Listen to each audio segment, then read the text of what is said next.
Do you want to maximize your success with NCUA? Join Mark Treichel as he shares with you the insider's view on passing your exam with flying colors. The With Flying Colors podcast is sponsored by Credit Union Exam Solutions by Mark Treichel. If you would like to work directly with the Credit Union Exam Solutions team and receive support to optimize your results with NCUA so you save time and money, visit us at marktreichel.com to find out more.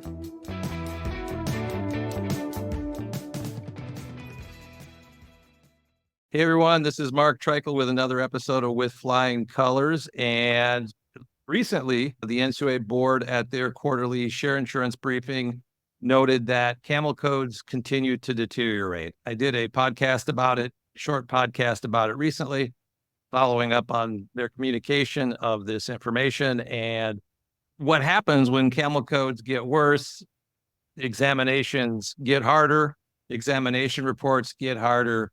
And specifically, credit unions start getting more examiner findings, supplementary facts, document of resolutions, perhaps regional director letters, informal type of communications, informal enforcement actions from NCUA that can make credit unions' lives more complicated. So we're here today to start talking about all of those things I just mentioned. And I've got Steve Farr and Todd Miller of my team with me here today. Guys, how you doing? Good morning. I'm doing great today. We have a day with no wind for a change. Glad to hear it. No wind. We'll try and wrap this up so you can go get out and get some yard work done there in the beautiful state of Montana. But guys, if Steve and Todd, let's go with Steve first. If you could give a little bit of background, maybe there's some new listeners who haven't heard you on the podcast before. If you could give a little bit of your background at NCU, and that'd be great. So Steve, fire away. Great. Hello, everyone. Yeah, Steve Farr. I spent 30 plus years at NCUA, most of them I would say really great. And the first half of my career was heavily involved in the examination function, primarily as the problem case officer on the West Coast. But I was involved in conservatorships throughout the nation. Then I moved into the central office and spent the last half of my career there working in the Division of Risk Management. One of my accomplishments or duties that would particularly apply to this broadcast was I wrote the NCUA's enforcement manual, which was put out as an instruction, and I just realized that was 20 years ago. 20 years ago. Time flies, man. Yeah. It seemed like yesterday when I was looking back at it. But then I spent my career there in the Division of Risk Management and worked on the corporate resolution. And one of the last things I worked on was the risk-based capital rule. Very good. Similar to Steve, I was around more than 30 years. Actually, it was just a couple short months, less than 35 years. I enjoyed my career a great deal too. And instead of breaking mine in two like Steve, I could probably break mine in three. First 10 years or so, I was an examiner and problem case officer. The second 10 years, I spent it as a capital market specialist. From 2000 through 2010. I do have a last year there where I was involved with the conservatorship at West Core. And in the last decade or 11 years of my career, so I was the director of special actions in the Western region, supervising problem case officers and capital market specialists. Just a little sideline, I also spent time on NCUA Supervisory Review Committee. I chaired a couple of appeals, sat on another appeal. So that was an interesting little sidelight to my career. But like Steve, I enjoyed almost all my years with NCUA. COVID was a little less fun when you couldn't talk to people, but for the most part, I enjoyed working with credit unions a great deal.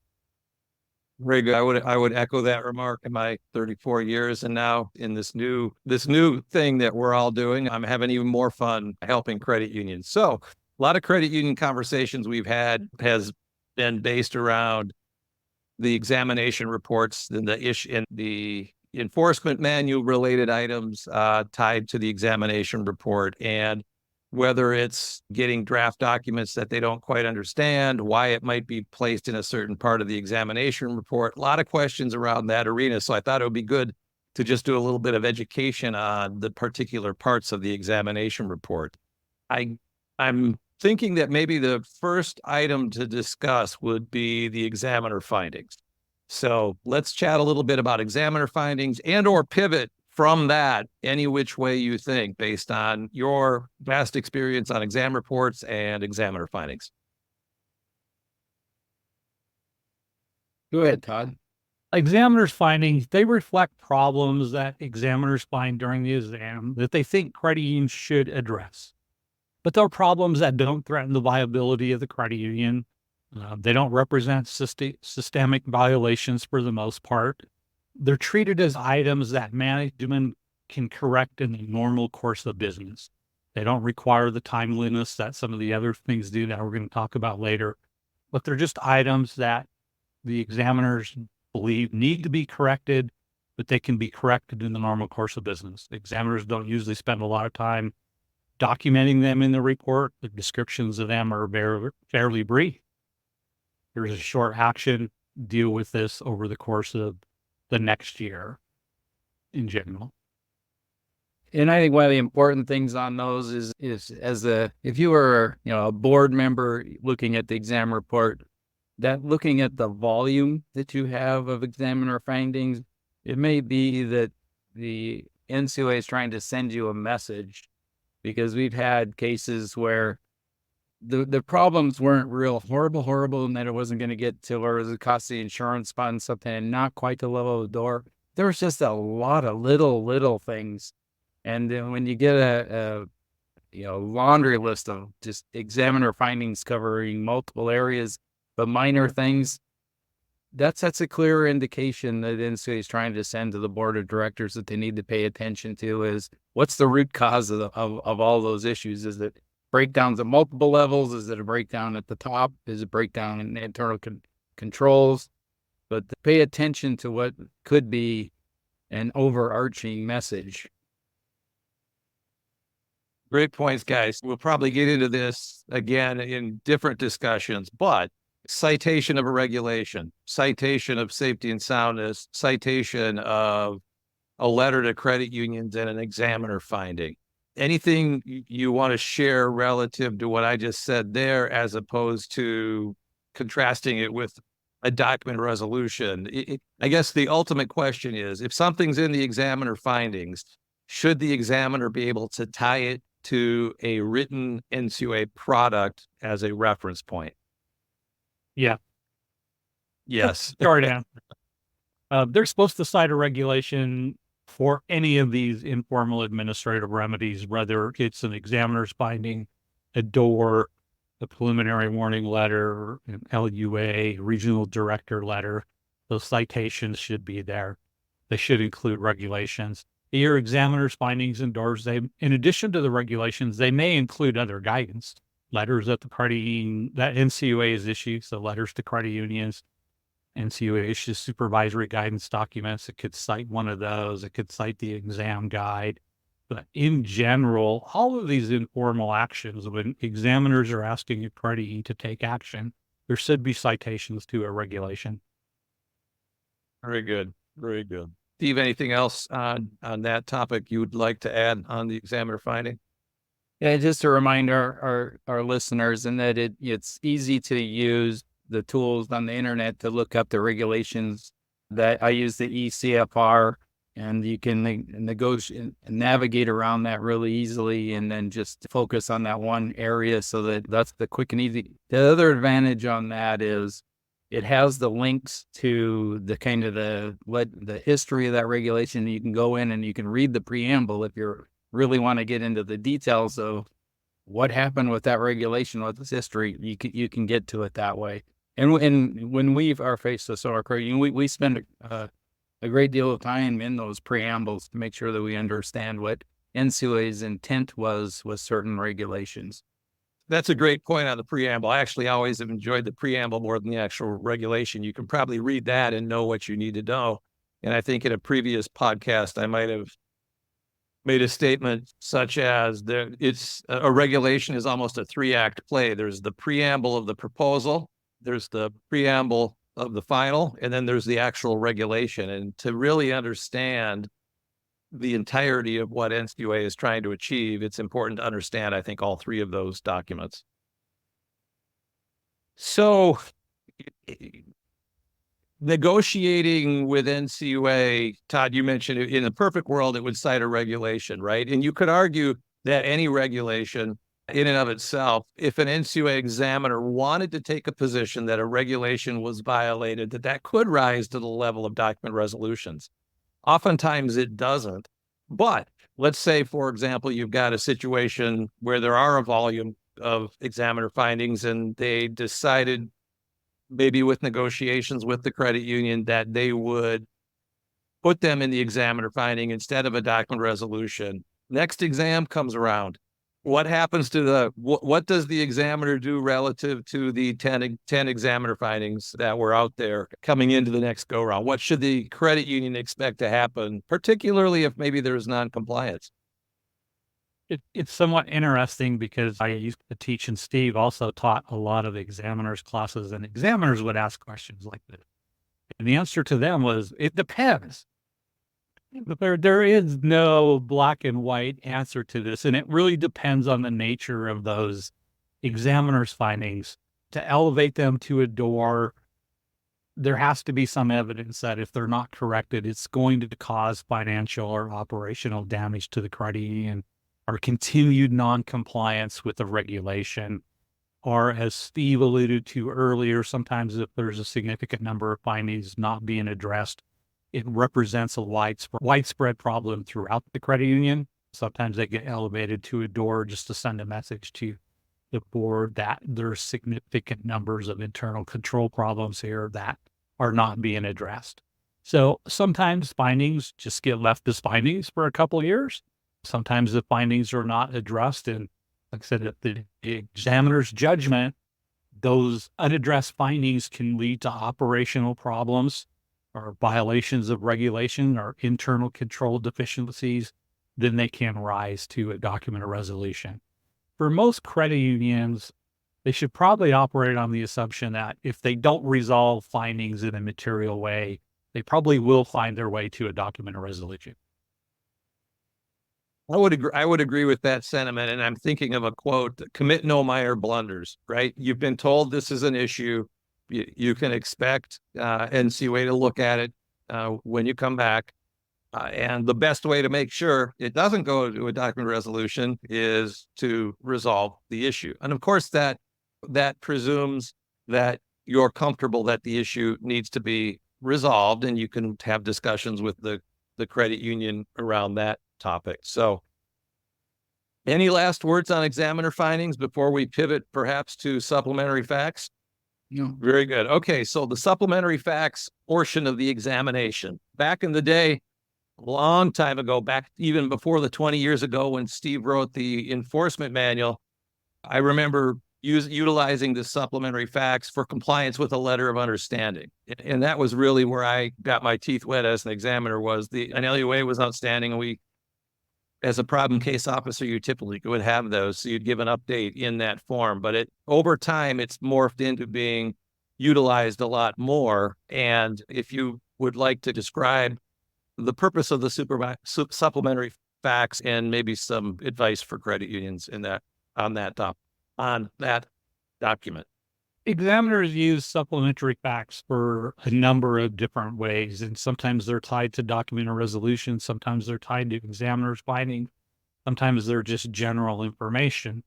But in general, it gives credit unions alternatives to address the problem. Here's some deficiencies in your commercial lending program. Here's options A, B, C, D, E, suggestions that might address that.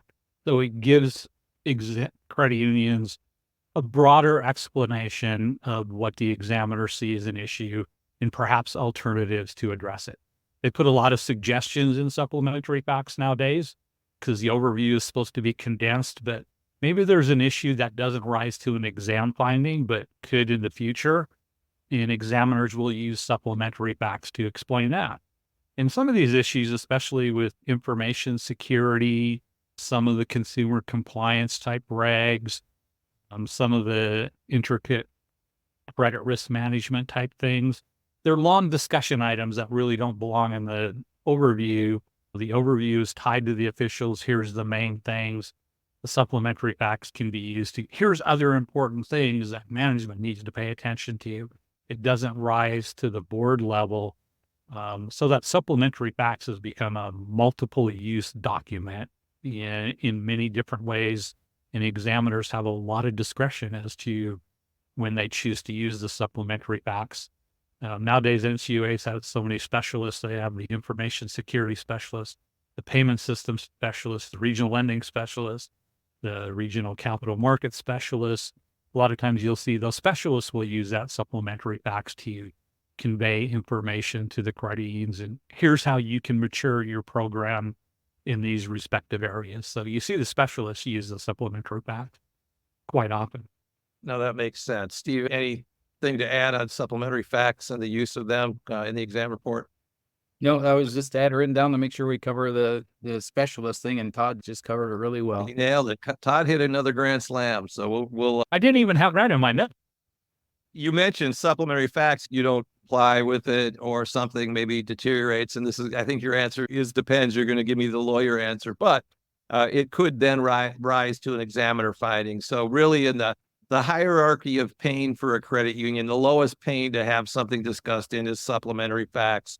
The next highest level of pain would probably be the examiner finding, which we've discussed. So let's pivot to, see, I even turned it, I'm not going to give you the opportunity to say it depends. I'm just going to paraphrase that. Let's pivot to the document of resolution. And we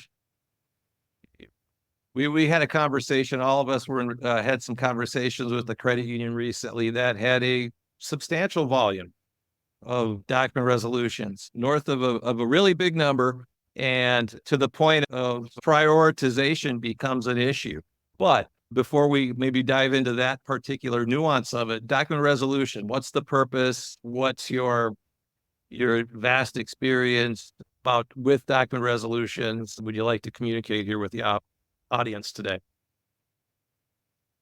I think this one, maybe we will just read from NCUA's National Supervision Policy so you understand exactly what examiners or how they're supposed to be using document resolutions.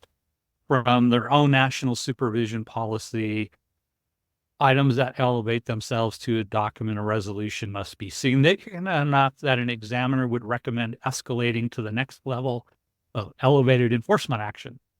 That being an RDL, an LUA, preliminary warning letter. One of the things the examiners are supposed to consider when they decide they're going to write a door is, if left unresolved, could the violation or problem cause the credit union serious financial or operating damage? Does the problem result in fundamental non-compliance with laws or regulations? Is the problem something that would need to be escalated to the next level of enforcement, unresolved?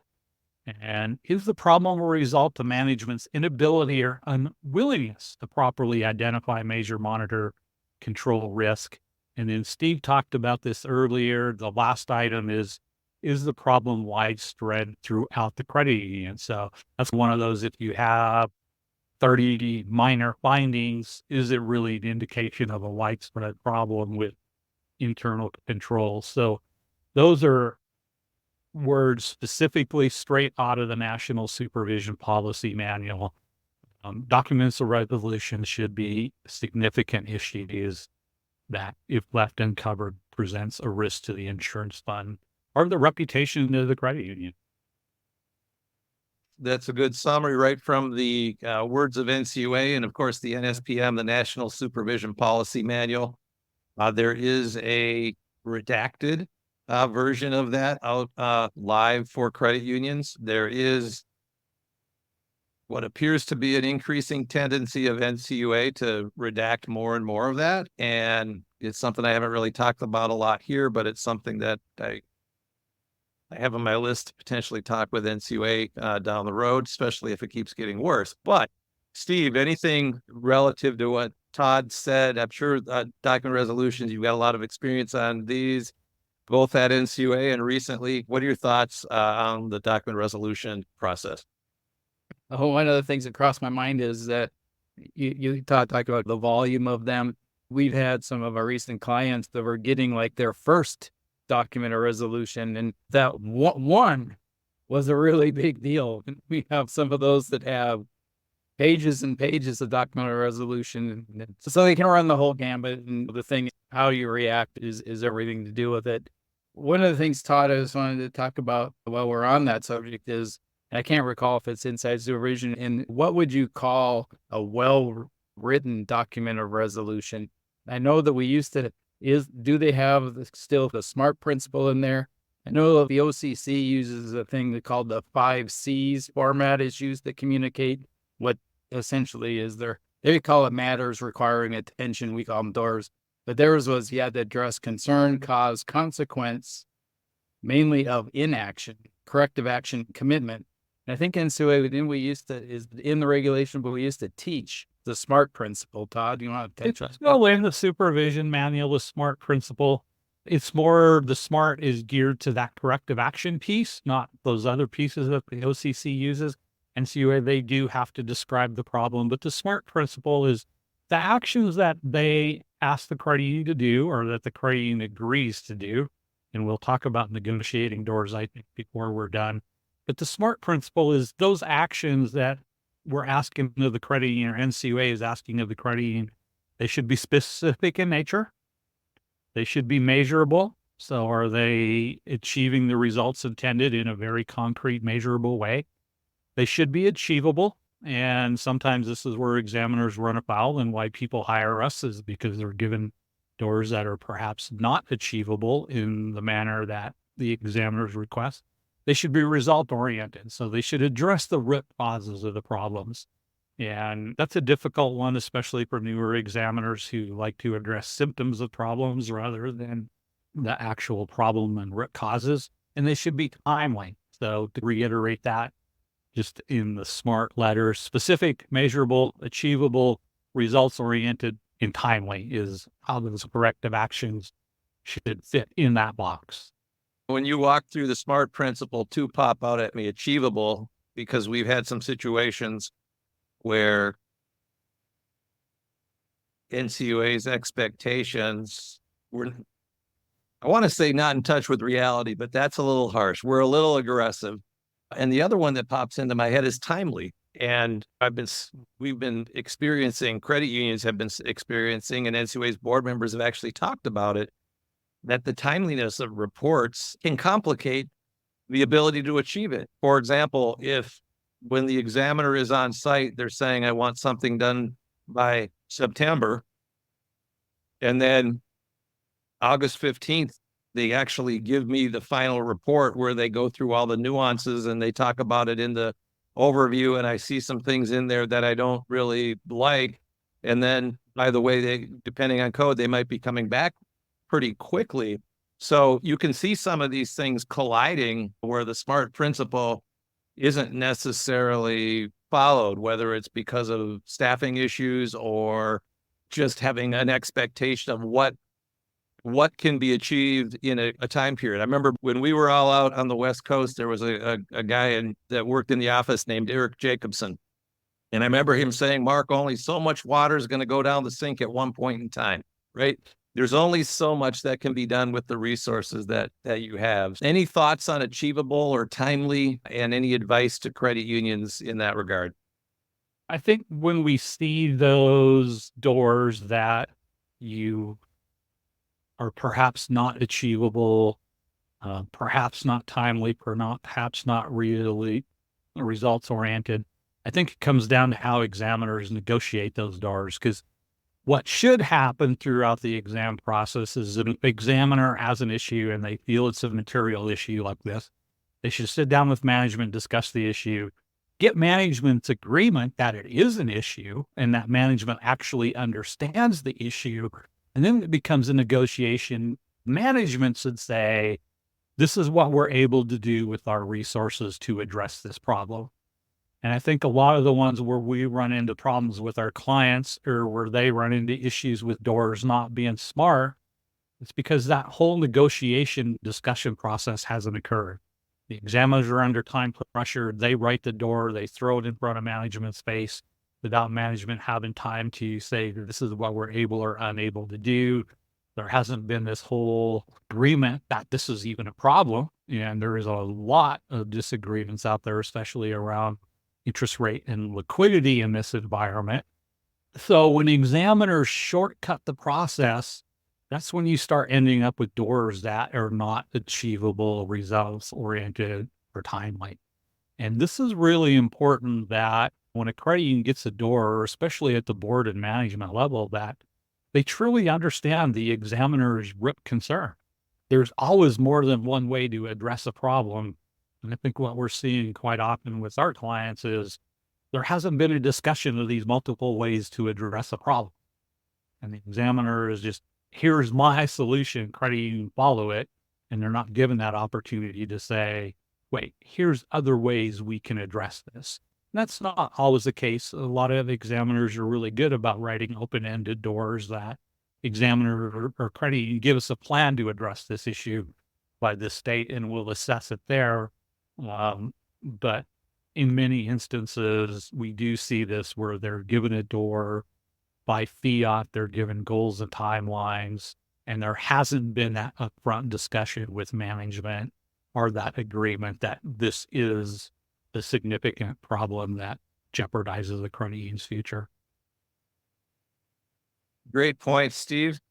Yeah, one of the items I know that we've been dealing with our clients on is the timeliness when they get the exam report and it has the door in there. And then when they start looking at what it'll take to fix it, the cost of some of these door items is really great in some cases and probably not much of a consideration than when it was put together. And I think, Mike, that's where I think when you get into one of these and it's going to be really, really costly before you really tie into that, make sure that you and your examiner are on the same boat, because it'd be terrible to put a bunch of resources into something that you thought had marginal benefit to you, but you thought was going to take care of the door.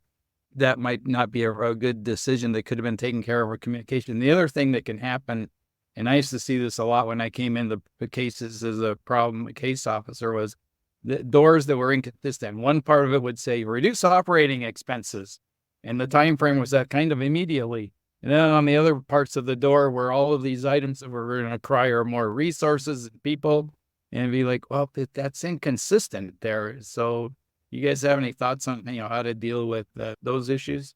The one thing that jumps into my head and it related to the cost is prioritizing. We'll often advise credit unions to, you've got 6 IT findings. Which one does NCUA think is the most important? And typically, when you were training examiners, presumably there was discussions about putting document resolutions in priority order, putting examiner findings in priority order to the extent you can. And we've advised credit unions to try and establish that point so that then they could maybe have some discussions about if there's 5 that are saying I need to add expenses, and you're at the meantime, you're saying my profitability isn't enough for where I want my capital to be. That's one way to approach it. But Todd, what are your thoughts on that? The NSPM still says doors should be issued to the credit union in priority order. I don't think it says that about exam findings anymore. A lot of the exam findings, examiners tend to organize those around subject areas and which examiner turned in their work first, that capital market specialist or that regional lending specialist. But those are items correctable in the normal course of business and don't rise to the priority level that doors do. Doors should be in priority order, and cost should be a consideration of that. I remember back in the 90s, we used to look at credit unions' operating expenses, and then we had a board that came in and says, examiner, you don't get to look at operating expenses. Stay away from them. That's the credit union's decision. So it goes back to Steve's thing when examiner says, improve your risk management program, hire a chief risk officer, develop an ERM program. I don't think examiners quite understand that those asks are potentially millions of dollars asked. They're not something you do in the normal course of business like an exam finding. Those are significant resources, and you start asking people for third-party consultants. Those things are not cheap. And examiners don't dig into expenses, and they haven't for a couple decades, other than maybe some of the problem case officers. So a lot of times I don't think examiners like Steve said, they don't understand what these things cost, and the cost is maybe a bigger problem than problem they're trying to fix. The parties need to push back at examiners with that is, wait, this is the resources this is going to take, and is it really going to achieve the results intended? And plagues parties should be given the opportunity. Is there another way we can address this issue? So I took some notes during this conversation, and I want to circle back to the NSPM portion where you talked about the purpose of the document resolution. And I wrote down and circled three things: inability or unwillingness, fundamental noncompliance, and widespread. So what caught my attention on inability or unwillingness was it linked in my head that the definition of a code 3 is the management may be unwilling or unable. And the operative word there is may. Oftentimes, and we'll do some podcasts coming up here on CAMEL, but it really caught my ear that when they're talking about if you need a door, it's because you're in management's inability or unwillingness, and that's very similar to language about the code. Any thoughts relative to document resolutions and how they should relate to the CAMEL code? I had that written down as a question also, so I guess I'll throw it to Tom. Why do I get picked on here? There is a feedback loop between the two. For instance, in a code 1, you're almost never going to see a document or resolution. Code 2s, you might see one or two. Usually they're going to be compliance or BSA related. There are certain regulatory things that might not be significant, but because they're violations of the law, they rise to a document or resolution when otherwise they would be a finding. You can correct these in the normal course of business. And you see a lot of those with BSA issues and FinCEN related issues because we have agreements with other agencies that these items will be a document or resolution. NCUA has agreements. Keep throwing we in there. I'm not with NCUA anymore. It just seems like it. Yeah. After 35 years of being with an organization and probably working for them, there's a little bit of, it feels like an old family. But there is feedback related to the doors and the CAMEL ratings should be congruent with each other.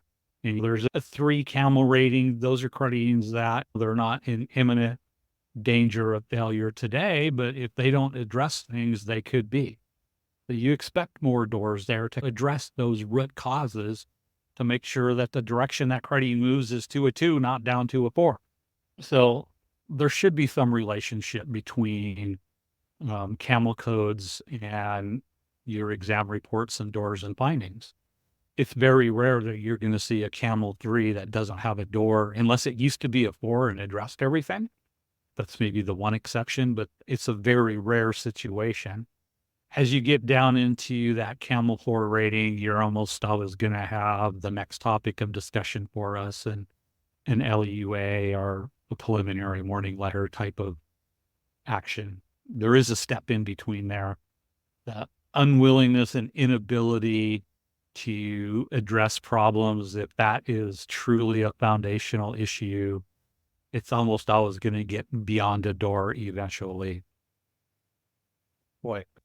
Fundamental noncompliance, when I see that, the word I'd key in on is fundamental, and violating the loans to one member, violating a commercial loan, a principal tenet of a commercial loan rule. I think you mentioned BSA because of the agreements they have. Anything on BSA would fit into fundamental noncompliance almost. And then widespread, we've had lots of conversations, not on the podcast, about situations where it almost appears as if corporate governance is rising in importance in credit unions from an NCUA perspective. And when I think widespread, I don't know why I'm linking that to this topic in my mind, but I am, where maybe an NCUA has 8 examiner findings, and they have a few things in the document resolution. We're seeing document resolutions being grouped into corporate governance. Any thoughts? And I know this is a little off topic, but based on our recent conversations we've had, any thoughts on document resolutions being widespread and corporate governance and how NCUA is doing that right now? I think if NCUA catching up and maturing their own level of knowledge about root causes of issues before they dealt with the symptoms of it, I was always a proponent that we should have specific training classes at NCUA just on risk management and corporate governance. NCUA really doesn't do that. Based on what we're seeing with our clients, maybe they are starting to do that because we're starting to see a lot of doors and findings that are under that guise of corporate governance. Realistically, corporate governance is important. I think NCUA over the decades have left it alone because they didn't want to scare volunteer board members away from serving. Now it's become somewhat critical to the safe and sound operation of organizations. So I think just as an agency, their understanding of corporate governance has improved, and that's why we're seeing those types of language in these documents of resolution and findings today, is they're getting better at identifying root causes. Now, sometimes it does go astray, but overall, I would see it as a positive and something that perhaps needed to happen a long time ago. Just wonder, hey. Yeah, I agree. I'm a big proponent of corporate governance because it takes care of all those little issues that used to, Todd, drive us crazy when it would be a matter of ethics and those types of things. It would just, infuriate us, and they were hard to overcome.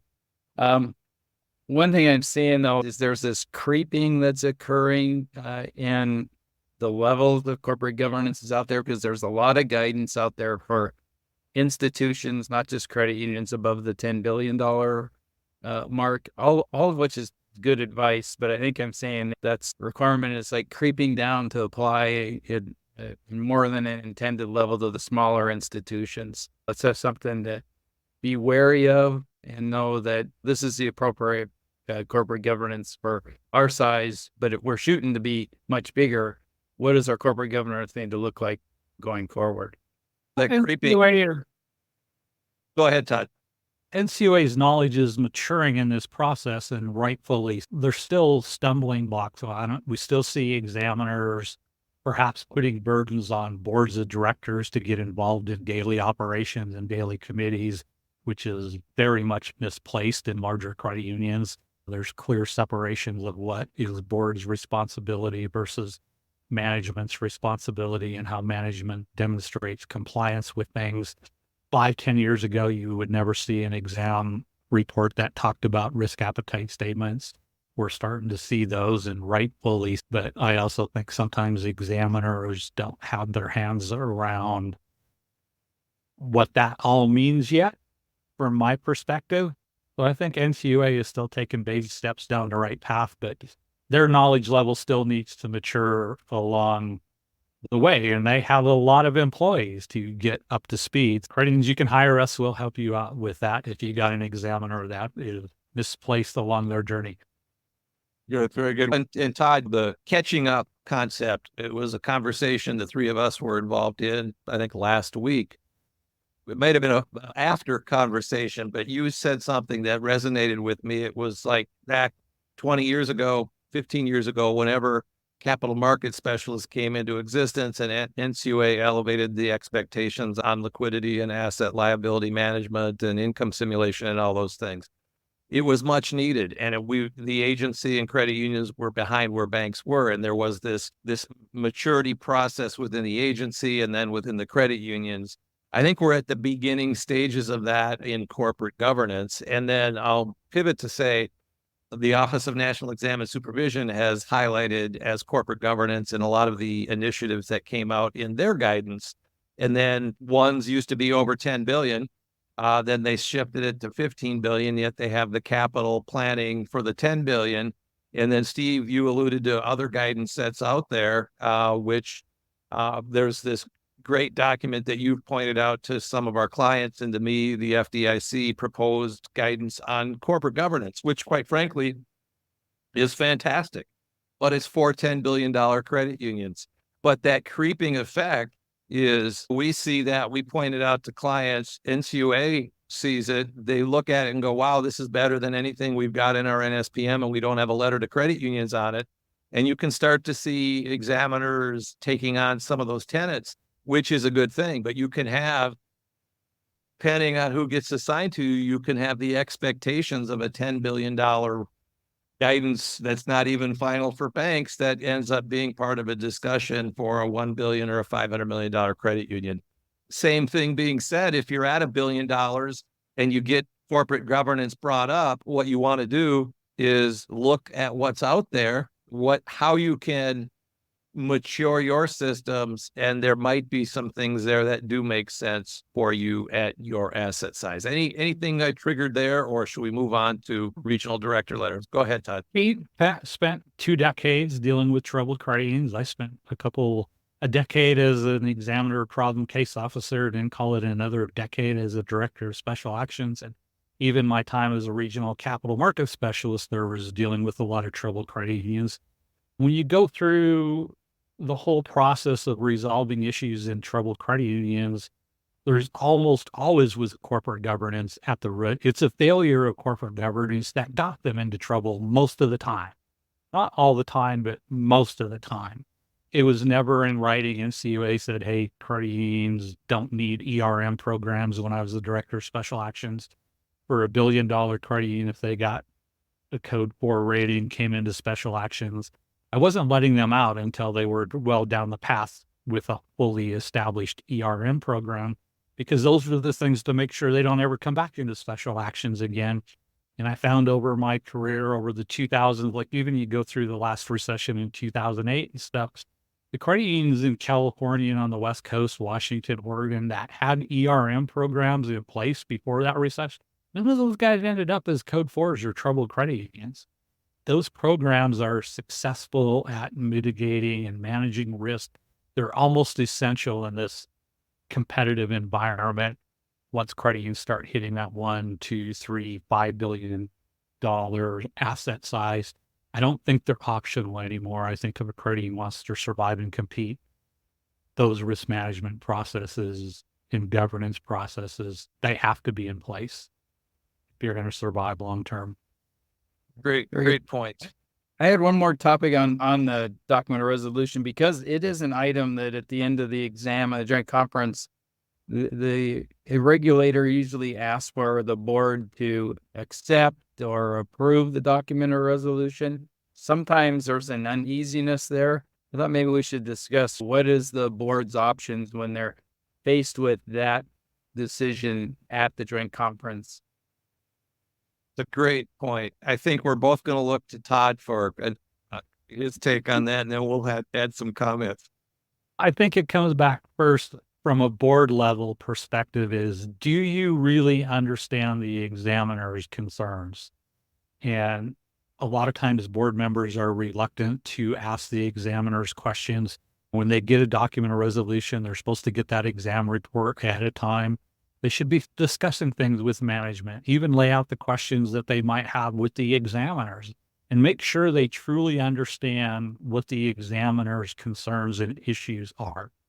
And you get that examiner, quite often their supervisor is there. Well, at that joint conference, don't be scared to ask them questions and make sure you have an understanding of the issues. At the end of the day, the examiners are actually trying to do what's best for the credit union, even if some of their suggestions and guidance might be a little bit misplaced or there are alternatives to ways to address it. That's the root piece right there, is board members, make sure you understand what the examiners are really asking. There is provisions. The examiners are always going to ask you to approve that document of resolution and agree to it. And most of the time it's in credit union's best interest to do. Sometimes it's not. And if it's not, credit unions, they're allowed 30 days to respond to it. We disagree with this. Here's what we're willing to do. Here's what we're able to do. There's a whole appeal process if they think the examiners have gone astray to a great deal. There's a lot of costs and time and energy involved in appeals, so it's not always your best path. But having an open door and a two-way communication so you truly understand each other, that's step one in the whole thing. For board members is make sure you understand what the examiner are really telling you. And this is another thing to the timeliness and some of the issues we're seeing. The examiners are taking 2-3 months to get a report finalized after they're done with field work. And then the board members are getting 24 hours or less notice to digest it. And that's not a timely way to address a problem. These are volunteers.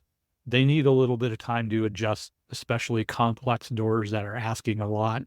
I think NCUA is sometimes not giving them the time they need to do that. I think it's perfectly fine for management to say, we need another 5 days to think about this and truly understand it and digest it. So credit unions shouldn't be scared to ask for that additional time. We had a client the other day that the examiners wanted to meet with the board with no documentation at all. No agenda, nothing. And of course, that management team was right in saying we're uncomfortable doing that. And we even told them, don't do it until they give you something in writing. Well, it's just not necessarily a good idea. We did indeed. That issue of the reports coming in late and getting dropped on the board, it's a real issue out there. We're seeing it too much for it not to be. And I know NCUA is trying to deal with it because of some statements from the NCUA board vice chairman, but that's been frustrating recently for credit unions. And I think there's pressures on the examiners to get it done, which is why they end up dropping it on them. And they want to write in the closed section of the report. By the way, the closed section is what the credit union doesn't see. It's a little summary of things that aren't worthy of going in the report. Here's the hotel you should stay at. Those kind of internal items where NCUA will say, yes, they voted on doing the document resolution. In the perfect world, that's what the examiner wants to have happen. The other word that you mentioned that I had written down, and Steve had said it and you said it, and I want to say it here, communication. Everything we're talking about here comes back to communication on both sides. All the documents we've talked about will be better in final form if communication is working optimally on both sides.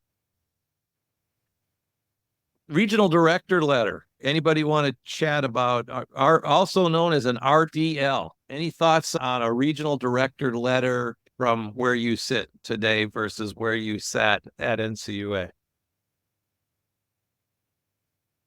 Steve's nodding. I think he's waiting for me to talk first again. Regional director letters, they're quite often seen when you get that code 3. They sit in that slot somewhat between a document or resolution and a letter of understanding and agreement. It's usually a way for the regional director, because they're personal, the regional director signs them, to tell the credit union's board that I have concerns about these doors here. These are the items you need to fix. They tend to mirror the doors that the credit union has been given. Quite often, they're tied to issues that have been persistent and have not been resolved for a period of time. That's typically where they occur. So you've got a repeat type door, a longstanding code 3 that doesn't seem to improve to a code 2. It's just the regional director's way to tell the board of directors, you need to pay a little bit more attention here because issues are not being addressed in a timely manner. And the regional director will say, I expect you to address these issues in a timely manner. Credit unions should take them pretty serious because they're a prelude to a higher level of informal action if you're not addressing these issues. Excellent points. So you alluded to higher level of informal, which would be preliminary warning letters and letters of understanding that are not published. You can argue that's a gray area where you're starting to get more formal, because when a board member is asked to put their signature on something, it seems formal, but it might not meet the definition of a legal formal. I think what we'll do here today is leave those discussions to record another day, and that those might be a good primer to the more draconian formal actions such as cease and desist orders, which are rare, removal of officials, which are non-existent. As I've said to a lot of people in conversation, it's something that's never done unless they're all done, unless it's a conservatorship. So NCUA doesn't go halfway into removing officials. They either conserve or they don't remove officials. And we'll talk about those another day. Any last thoughts here before we wrap on a discussion of most of the informal actions that NCUA has? You hit it in so much of the issues that we deal with. They all come down to communication and people plotting in the time that it takes to do communications. And it's always seems to be the root cause of a lot of the problems that we end up dealing with. Good point. Todd, any last thoughts? The communication breakdowns can happen on both sides too. Credit unions, you need to make some efforts to communicate with your examiners on an ongoing basis. Get to know them and let them get to know you. And I think maybe the COVID years where examiners were totally off-site has led to some of this. There's no face-to-face conversations. Even today, a lot of the staff are remote. Some credit unions are choosing to be remote and not sit down and meet with their examiners because that's the model that they've developed coming out of COVID. But communication needs to be intentional on both sides. I know NCUA historically has spent a lot of time on examiner training with communications. But like Steve said, quite often there is a breakdown and quite often it's on both sides. So credit unions, you need to make a conscious effort to make sure your examiners understand you and what you're doing and why. And sometimes a short conversation is better than the examiner spending 3 days looking at your ELCO and board minutes. Sit down and talk to them. Tell them what's behind this business plan and your challenges. Very, very good. You gave me the opportunity to end with that quote that you guys have heard far too much. Familiarity breeds consent. The more familiar you are with them and the more familiar they are with you, you start to understand each other. When you understand each other, it's because the communications have been better. This has been a lot of fun, guys. As always, I want to thank you for your time, Steve and Todd. Have a great day, Mark. Steve, and listeners, I want to thank you for listening. I hope that you'll listen again soon. We've written down a lot of topics that we want to record podcasts on here coming up the rest of 2024. So stay tuned for those. I think you'll enjoy them perhaps as much as you'll enjoy this one. This is Mark Treichel signing off with Flying Colors.